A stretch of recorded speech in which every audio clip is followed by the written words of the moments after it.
It was a bright afternoon in Riyadh. The sky was burning with the light of the sun, but that light was calm, as if waiting to illuminate someone's heart.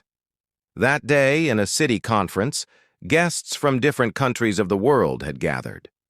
Among those guests was an American youth, Michael Johnson. He was a university professor, researching philosophy and history. He became acquainted with a resident of Saudi Arabia, Abdullah Al-Harbi, who, although a businessman, had immense love for Islam. He believed Islam is not only a religion of prayer and fasting, it is a path of light. Michael at first looked curiously at Abdullah. "I have heard Islam is a very strict religion," Michael said. "It only binds people in rules and punishments." Abdullah smiled gently.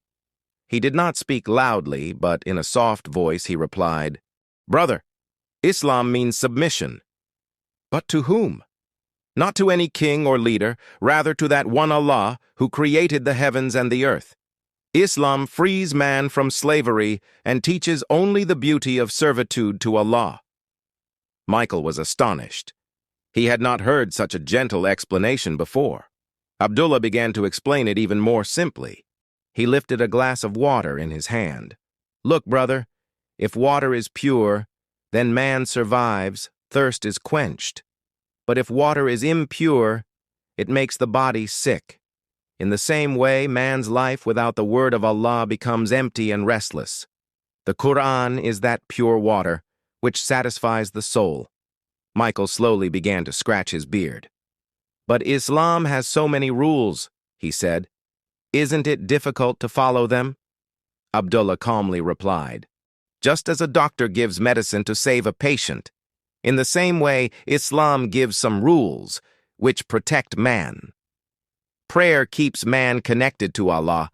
Fasting teaches patience and the understanding of the poor's suffering. Zakat teaches the responsibility of the rich. These are not punishments, but the beauty of life." Hearing this, a kind of astonished sparkle appeared in Michael's eyes. He said, "So, Islam teaches love for people?" Abdullah smiled and said, "Yes, brother. Islam itself is love. Islam teaches to care for the neighbor, to feed the hungry, to wipe away the tears of the orphan. Our Prophet Muhammad said, 'The best among you is the one who is most beneficial for people.'" Michael's eyes became wet. He remembered, in America, he had seen many things: technology, progress, freedom. But this peace of soul among people he had very rarely found. The conversation continued for hours. Abdullah never raised his voice, never imposed arguments. He only spoke the truth in a soft language. Every word of his was like light, and also like love. Finally, Michael quietly said, "I really want to know, what does this Qur'an say? I want to read it." Abdullah happily gifted him an English translation. He placed his hand on Michael's shoulder and gave him advice. He said, "Brother, remember, wherever you are, Allah is very near to you. You just call him, he will respond. Islam is not the property of any country, it is the light of all humanity." A few months later, Michael, after returning to America, began to read the Qur'an. In the silence of night, he read Surah Ikhlas and felt, Allah is one. He is absolute. He neither begets nor is he begotten. There is none comparable to him. His heart trembled.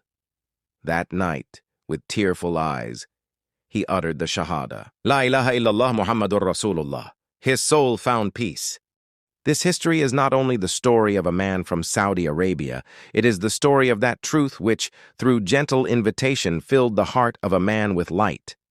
Islam does not spread by the sword, it spreads by love, mercy, and the light of reason.